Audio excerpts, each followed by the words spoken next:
میں یہ کہتا ہوں جی کہ یہ خان کو روکنے کی کوشش کرے, ان کا باپ بھی خان کو نہیں روک سکتا. ہم خان کے لیے جان دینے کے لیے آئے, اس ملک کے لیے جان دینے کے لیے. پاکستان کے لیے. یہ پولیس کی جانب سے شیلنگ کیوں کی گئی ہے کارکنوں؟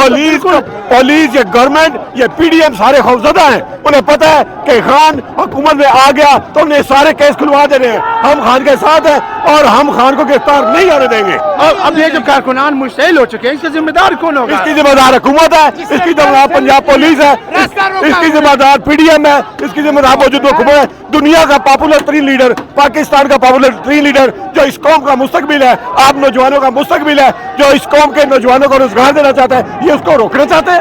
اچھا آپ بتائیں یہ جو یہ ہمارا راستہ روکا گیا ہے اور یہ بالکل انہوں نے بے انصافی کی اور ہم یہ بے انصافی نہیں ہونے دیں گے.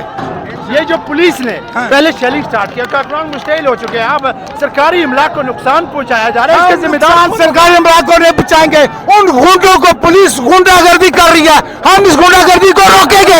شہری کیوں کی اس غنڈا گردی کو روکیں گے. انہیں یہ حق کس نے دیا کہ ایک اتنا عظیم لیڈر جس کی جان کو خطرہ ہے, اس کو انہیں سیکورٹی دینے کے بجائے انہوں نے جناب شیلی کی ہے. ہم نے پہل کی یا انہوں نے, ہم نے کبھی کوئی ایسی حرکت نہیں کی جس سے ملک کا نقصان ہو. انہوں نے ہمارے وہاں پر ہمارے پیسوں پر پلنے والے کتے, انہوں نے ہمارے اوپر بھونکنا شروع کیا اور سیلنگ کی ہے. ہم اس کا بدلہ لیں گے اور ہمارا ملک ہے یہ باپ کا چودوں کا باپ کا ملک نہیں ہے. یہ رانا ثناءاللہ نے کہا کہ باپ کا ملک نہیں ہے, یہ ہمارا ملک ہے. ہمارے باپ اجداد نے بھی قربانی دے کر اس ملک کو لیا ہے اور ہم بھی قربانی دینے کے لیے خدا قسم آئے ہیں.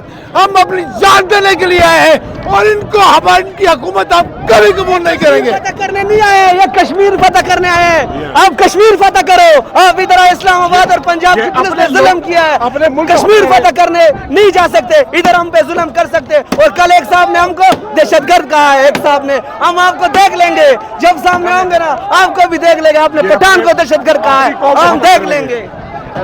یاد رکھنا, موش والا بندر پاکستان تحریک انصاف کے ہی ورکر اس ظلم کو کبھی نہیں بھولے گا. آپ پاکستان تحریک انصاف کے ورکر کو اعصاب توڑنا چاہو, انشاءاللہ تعالی اس اعصاب کو آپ نہیں توڑ سکیں گے. انشاءاللہ مرتے دم تک خان صاحب کے ساتھ کھڑے رہیں گے, بے شک ہماری جان بھی چلی جائے انشاءاللہ. اسی کے لیے یہ آپ کارکنوں کے جوش جذبے کو دیکھ رہے ہیں.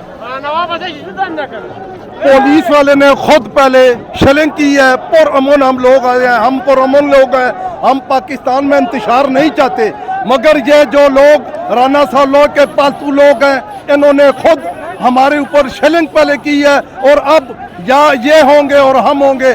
انشاءاللہ تعالی ہم عمران خان کو دوبارہ اقتدار میں لا کر رہیں گے اور ہم عمران خان کے لیے اپنی جان دینے کے لیے بھی تیار ہیں انشاءاللہ.